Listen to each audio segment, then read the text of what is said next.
এই মুহূর্তের সারা দেশের এবং বিশ্বে আলোচনার বিষয় নিয়ে আপনি এসেছেন, যে প্রশ্ন তুলেছেন, তা হচ্ছে যে এই মুহূর্তে তারেক রহমানের সরকার, যাকে আমি মুসলেকা সরকার বলি বা অনেকেই বলে, তো তার অবস্থান কি? এই মুহূর্তে তার অবস্থান কি? দেশের অবস্থা কি? তার অবস্থা কি? আন্তর্জাতিক অবস্থা কি? আপনি জেনে থাকবেন যে গতকাল একটি ট্যাঙ্কার এসেছিল আমাদের পণ্য নিয়ে, সেটাকে ফেরত যেতে হয়েছে। সেখানে 50 কোটি টাকার পণ্য সামগ্রী ছিল, এর মধ্যে জ্বালানিও ছিল। অর্থাৎ দেশে যে এই মুহূর্তে জ্বালানি ক্রাইসিস, তখন একটি জ্বালানির জ্বালানির যে পণ্য বহনকারী জাহাজ আমাদের ফেরত দিতে হলো। সুতরাং আপনি যদি বিবেচনা করেন যে এই যে যে চুক্তিটা তারা করেছে, জামাত, বিএনপি, তারপর আমার ভাবির ছেলেরা মিলে, অনুরোধের আসরের এমপি, তাদের কি কি তাদের রাজনৈতিক দল, এত কিছু তো নাম মনে থাকে না, এই সম্মিলিত ভাবে যে তারা চুক্তি করে আসলো আমেরিকার সাথে, তার ফল কিন্তু আমরা, কুফল কিন্তু আমরা ভোগ করতে শুরু করেছি গতকাল, সেটা আমরা নিজের চোখে দেখলাম। আর পর্দার অন্তরালে কি কি ক্ষতি হচ্ছে সেগুলো তো আমাদের জানাই নেই। দেশের যে পরিস্থিতি এই মুহূর্তে, জামাত তার সকল দায় অস্বীকার করতেছে। জামাত বলতেছে তারা কোনো চুক্তিতে সই করেনি, যদিও ব্লেজার রহমান বা রোজার রহমান, মিস্টার খলিলুর রহমান বলেছেন যে জামাত বিএনপি মিলে এখানে স্বাক্ষর করেছে। আর সাবেক উপদেষ্টা ফরিদা আক্তার, আমাদের ফরহাদ মাজাহার ওরফে ফ্রড মাজাহারের স্ত্রী, তিনি যখন উপদেষ্টা ছিলেন তখনও বলেছেন আমি স্বাক্ষর ঠেকাইতে পারি নাই। এখন তিনি বলেছেন যে এখন তিনি বলেছেন যে এই চুক্তিতে সকলের স্বাক্ষর ছিল। মানে তার দাবি কত বিপজ্জনক, তার দাবিটা কত বিপজ্জনক, যে একটা দেশ চুক্তি করেছে, সাধারণত সরকারি দল বিরোধী দল সবসময় বিরোধিতা করে, এখানে উল্টো সকল দল মিলে সেখানে স্বাক্ষর করেছে। তার মানে বাংলাদেশে এই চুক্তির ব্যাপারে কেউ বিরোধী দলে নেই। তো এই অবস্থায় দেশ কোন দিকে যাবে? বোঝাই যাচ্ছে যে এই অবস্থায় একটি দেশ যাদের সাথে চুক্তি করা হয়েছে তাদের গোলামি করা ছাড়া আমাদের আর কোনো উপায় নেই। কারণ যারা বিরোধিতা করবে বিরোধী দল, তারাও সেই চুক্তিতে স্বাক্ষর করেছে। এমনকি যারা স্বতন্ত্র প্রার্থী, তারাও এই চুক্তিতে স্বাক্ষর করেছে। সুতরাং আপনি, কারণ রবিন ফারহানা তো যখন তিনি ইলেকশন করেন, মানে তার ইলেকশনের আগেই তো চুক্তি হয়েছে, তখন তিনি বিএনপি করতেন। তো তাহলে আমরা কি ধরে নিব যে তিনিও সেই চুক্তিতে স্বাক্ষর করেছিলেন, যদিও তিনি স্বতন্ত্র? তার মানে সবাই এখানে স্বাক্ষর করেছে। তো এটা আমার দেশের জন্য ভালো ফল বয়ে আনবে না। পাশাপাশি যেভাবে বিরোধিতা করা হচ্ছে, বিরোধিতাটা আসলে এটা খুব একটা শক্তিশালী বিরোধিতা শক্তিশালী বা শক্তি দিয়ে তারা কোনো বিরোধিতা এখানে করবে না, কারণ এরা নিজেরাই। আমরা দেখেছি এখানকার সারা পৃথিবীতে থাকে হলো সরকারি দল, বিরোধী দল এবং স্বতন্ত্র সংসদে থাকে, কিন্তু আমরা এই প্রথম পৃথিবীতে দেখলাম যে এখানে সরকারি দলও যারা, বিরোধী দলেও তারা, স্বতন্ত্রও তারা। কারণ তারা আদর্শগতভাবে তারা এক এবং অভিন্ন। তারপরে কিছু পাওয়া না পাওয়া নিয়ে তাদের মধ্যে বিরোধিতা দেখা যায়। সুতরাং জামাত বিরোধিতা করে বিএনপির কিছু করতে পারবে খুব একটা মনে হয় না। যদিও বিএনপির সেই ট্রফি এমপি নাকি কি যেন বলে তাকে, তিনি নিজেকে আগে ট্রফি ট্রফি বলতেন। যাই হোক, সেই ট্রফি এমপি আবার বলেছে 3 দিনেই নাকি বিএনপি কে ক্ষমতা থেকে ফেলে দিতে পারে। তারা বলেছে, পারবে কিনা তারা মাঠে নামলে আমরা জানতে পারবো, দেখতে পারবো। কিন্তু বিএনপির যে সাংগঠনিক ক্ষমতা, জামাতের যে সাংগঠনিক ক্ষমতা, অনেকে এখন মনে করে জামাত অনেক শক্তিশালী, কেউ কেউ মনে করে। আমার আমার সহালোচক অনেকেই দেখি সেটাও একমত পোষণ করে। অনেক উপস্থাপক সেটা বলে জামাত নাকি শক্তিশালী। কিন্তু আমি বড় বলে এসেছি, আবারও বলি, বিএনপি যদি কখনো জামাতকে তালাক দেয়, 1 তালাক, 2 তালাক, 3 তালাক, যেমন তেমন যদি 5 তালাক দিয়ে বসে, বাংলাদেশে জামাতের অস্তিত্ব থাকবে না। এই যে সবসময় মৌলবাদ প্রতিষ্ঠিত হওয়ার ব্যাপারে, মৌলবাদ ছড়িয়ে যাওয়ার ব্যাপারে সর্বদাই আওয়ামী লীগকে দোষ দেওয়া হয়। আওয়ামী লীগ হয়তো কিছুটা দোষী, কিন্তু এই বাংলাদেশে মৌলবাদী রাজনীতির আস্কারা পৃষ্ঠপোষকতা দিয়েছে বিএনপি। বিএনপি কালকে যদি মৌলবাদী রাজনীতিকে চ্যালেঞ্জ করে বসে, বাংলাদেশে মৌলবাদী রাজনীতি বলতে কিছুই থাকে, এটা অনেকে বলতে লজ্জা পায় বা বলে না ইচ্ছাকৃত ভাবে। যাই হোক, সেটা তাদের ব্যাপার। কিন্তু আমি যেটা বললাম সেটাই সত্য। আমি তো বাংলাদেশের নাগরিক, আমারও তো একটা জাজমেন্ট আছে, আমারও তো আমারও তো আমারও তো একটা বিচার আছে এই দেশ সম্পর্কে, এই দেশের রাজনীতি সম্পর্কে।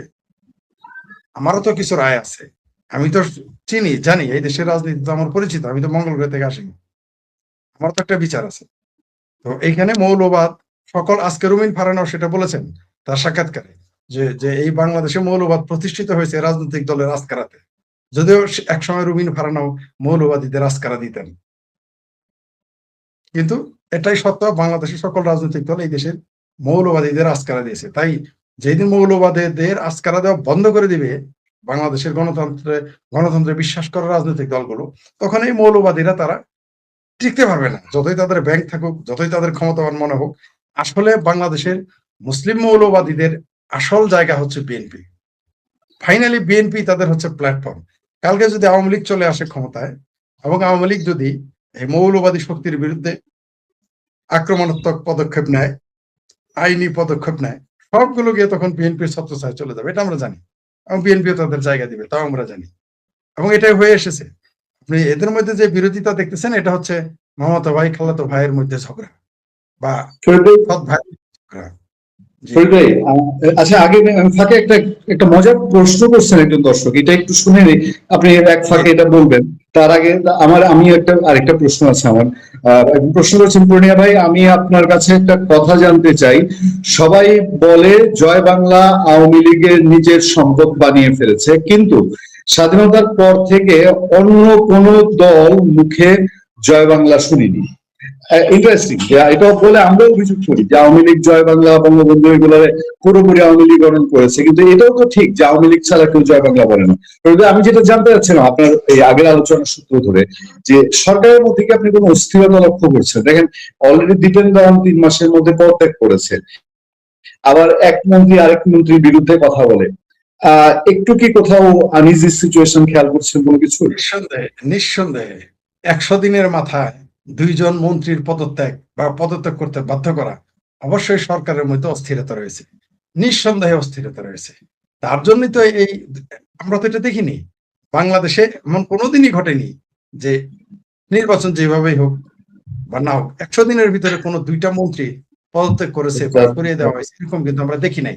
আমার ধারণা আপনারও রাজনৈতিক ইতিহাসে, আপনার বয়সে আপনি সেটা দেখেননি, আমার ধারণা। আমি দেখিনি, আমার মনে পড়ছে না। তো আর এতে অবশ্যই সরকারের ভিতরে অস্থিরতা কাজ করতেছে। আপনি যেটা আমি শুরু থেকে বলে আসতেছি, তারেক রহমানের মানে প্রধানমন্ত্রীর বডি ল্যাঙ্গুয়েজ বলে দিচ্ছে তিনি হতাশ, তিনি ভীত, তিনি কোথাও কারো কারো সুতার মালার সুতা টানে তিনি নড়াচড়া করেন। আপনি দেখেন, যে কোনো বক্তব্য দেয় যে কোনো মন্ত্রণালয়ের, আমরা শিলং সালাউদ্দিন বলে কেউ কেউ, আমরা স্বরাষ্ট্রমন্ত্রীকে সালাউদ্দিন সাহেবকে কথা বলতে শুনি, সব মন্ত্রণালয় নিয়ে তিনি কথা বলেন। আর অস্থিরতা এই সরকারে রয়েছে, তার আর একটা প্রমাণ হলো যে এক এক মন্ত্রী নিজেরটা বাদ দিয়ে অন্য মন্ত্রণালয় নিয়ে কথা বলে, যেটা না তার কার্য বিধির মধ্যে পড়ে, না সাধারণ কাজের মধ্যে এটা পড়ে, এটা পড়ে না। আমরা দেখিনি এর আগে, আমরা কখনো সেতু মন্ত্রীকে বলতে শুনি নাই যে বিমান মন্ত্রী কি করলো না করলো বা বিমান মন্ত্রণালয়ের কি অবস্থা তা নিয়ে কথা বলতে আমরা শুনি নাই। আমরা কখনো এও শুনি নাই, আমরা প্রধানমন্ত্রীকে সকল মন্ত্রণালয় নিয়ে কথা বলতে শুনেছি এবং এটা তার কার্যবিধির মধ্যে পড়ে। কিন্তু অন্য কোনো মন্ত্রীকে প্রধানমন্ত্রীর যে মন্ত্রিত্ব, তার আন্ডারে যেগুলো আছে, তার কাছে যে মন্ত্রণালয় রয়েছে, সেগুলো নিয়ে কথা বলে আমরা এইবার প্রথম এটা দেখলাম। সুতরাং এই সরকার যে অস্থিরতার মধ্যে দিয়ে কাটছে এটা বোঝা যায়। আমরা দেখেছি যে স্বয়ং প্রধানমন্ত্রীর কথার ভিতরে অস্থিরতা কাজ করে, কথার ভিতরে আপনার স্ববিরোধী অনেক বক্তব্য চলে এসেছে। আপনি দেখেন, অস্থিরতা যদি কাজ না করতো, বনলতা এক্সপ্রেস তিনি পরিবার নিয়ে দেখলেন, এটা যদি ধর্মবিরোধী হতো তখন তো আমরা কথা বলতে শুনি নাই। এই সিনেমাটা যদি ধর্মের অবমাননা হয়ে থাকে তখন আমরা বলতে শুনি নাই। সেই প্রধানমন্ত্রী আবার 7 গাড়ি পুলিশ পাঠিয়ে ব্রাহ্মণবাড়িয়ায় সেই সিনেমা প্রদর্শন বন্ধ করে দিলেন। অস্থিরতা অবশ্যই বিরাজ করতেছে, নিঃসন্দেহে বিরাজ করতেছে। আর শিক্ষা, শিল্প, সাহিত্য, বিজ্ঞানে ধর্মবিরোধিতা হবেই, আপনি ধর্ম অবমাননা হবে। এখন আপনি যদি বলেন আমি পানি চক্র পড়াইতে দিব না, কারণ ইসলাম ধর্মের দৃষ্টিতে একজন ফেরেশতা বৃষ্টি দেয়, আর কিছু বলা যাবে না। সনাতন ধর্মের বৈদিক দর্শনের দৃষ্টিতে বরুণ হচ্ছে বৃষ্টির দেবতা, আর কিছু বলা যাবে না। এখন আপনি বিজ্ঞান পড়ান, সেখানে পানি চক্র পড়ান, এখন তো তাহলে হিন্দু ধর্মের অনুসারে, ইসলাম ধর্মের অনুসারে তো বিজ্ঞান বই বন্ধ করে দিতে হবে। বলতে পারেন এটা ধর্ম অবমাননা। ধর্ম অবমাননা, ধর্মীয় অনুভূতিতে আঘাত, এগুলো হচ্ছে বায়বীয় বিষয়। কোনটা আঘাত লাগে কোনটা আঘাত লাগে না, এটা আপনি কিভাবে নির্ধারণ করবেন? আপনি মুসলমানদের মধ্যে দেখেন, যারা মিলাদ পড়ে আর যারা পড়ে না, আপনি যদি তাদের ছেড়ে দেন, তারাই তো নিজেরাই মারামারি খুনাখুনি করবে। তাহলে আপনি কি দুটোই বন্ধ করে দিবেন? কে উপরে হাত বাঁধবে, কে হাত নিচে বাঁধবে, এটা নিয়ে ঝগড়া লেগে যায়। নবীর বাবা মা বেহেস্তে যাবে কি যাবে না এটা নিয়ে নিজেদের মধ্যে কোনাকুনি শুরু করে দিবে। কোনটা ধর্ম অবমাননা কোনটা ধর্ম অবমাননা নয় আপনি কিভাবে করে বুঝলেন? শিয়াদের তাহলে তো আপনার কাফের ঘোষণা করতে হবে। যাই হোক, সেটা অন্য বিষয়। আপনার আপনার এখানে অস্থিরতা অবশ্যই কাজ করতেছে। আপনি দেখেন দেশের অর্থনীতির অবস্থা কি। এই দেশের সরকার কার কাছ থেকে লোন নিচ্ছে? নিজের ব্যাংক থেকে লোন নিচ্ছে। কত লক্ষ কোটি টাকার লোন নেওয়া হয়ে গেছে। বাংলাদেশের এই মুহূর্তে মাথা পিছু ঋণ কত? আপনি এই মুহূর্তে হামের টিকার যে শিশুরা মারা গেল, সরকার কোনো শক্ত কথাই বলতে পারলো না। মানে শুধু অস্থির না, এরা নত জানে সরকার। এই দেশের নাগরিক নিয়ে কথা বলতে পারে না। এই দেশের এই যে ভারত থেকে মুসলমান অনুপ্রবেশ ভারতীয় বাংলাদেশি নাগরিকদের ফেরত পাঠিয়ে দিচ্ছে। বাংলাদেশের সুস্পষ্ট কোনো বক্তব্য নেই। আমরা বাংলাদেশে কোনো সুস্পষ্ট বক্তব্য পাই না। তারা হয় বলতে হবে এগুলো আমাদের বাংলাদেশে অনুপ্রবেশকারী, অথবা বলতে হবে না অনুপ্রবেশকারী নয়। যদি বলেন এরা অনুপ্রবেশকারী, তাহলে যারা বাংলাদেশে ঢুকতেছে তাদের ঢুকতে দিতে হবে। আপনি নর্মেন্স ল্যান্ডে বাংলাদেশি নাগরিককে কিভাবে রাখেন?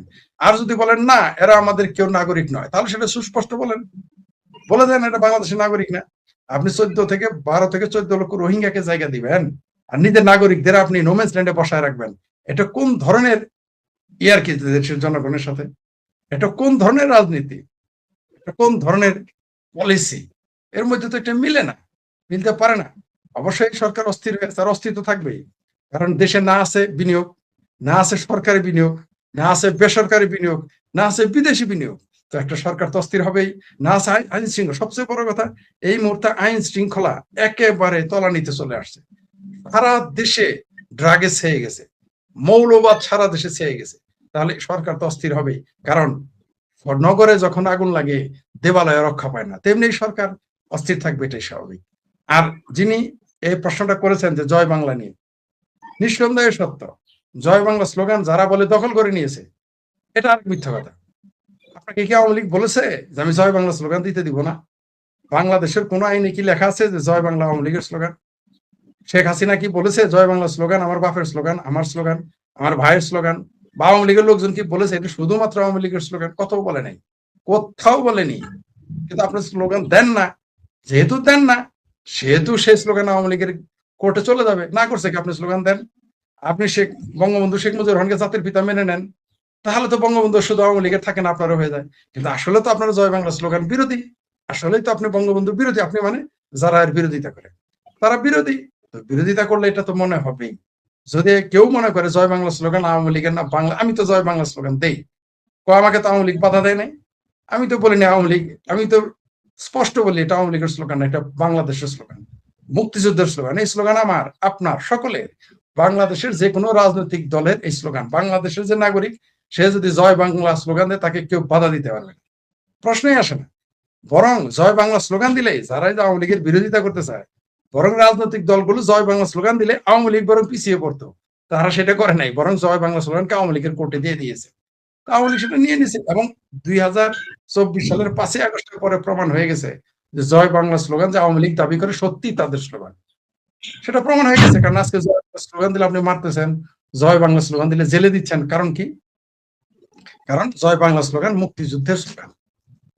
যারা এখন জয় বাংলা বিরোধিতা করতেছে তারা প্রমাণ করে দিয়েছে তারা কোন পন্থী 71-এ তাদের চেতনা কি ছিল, তাদের উত্তরসূরিদের চেতনা কি ছিল, এখন তাদের চেতনা কি। তো জয় বাংলা স্লোগান তো আওয়ামী লীগের কোর্টে যাবেই।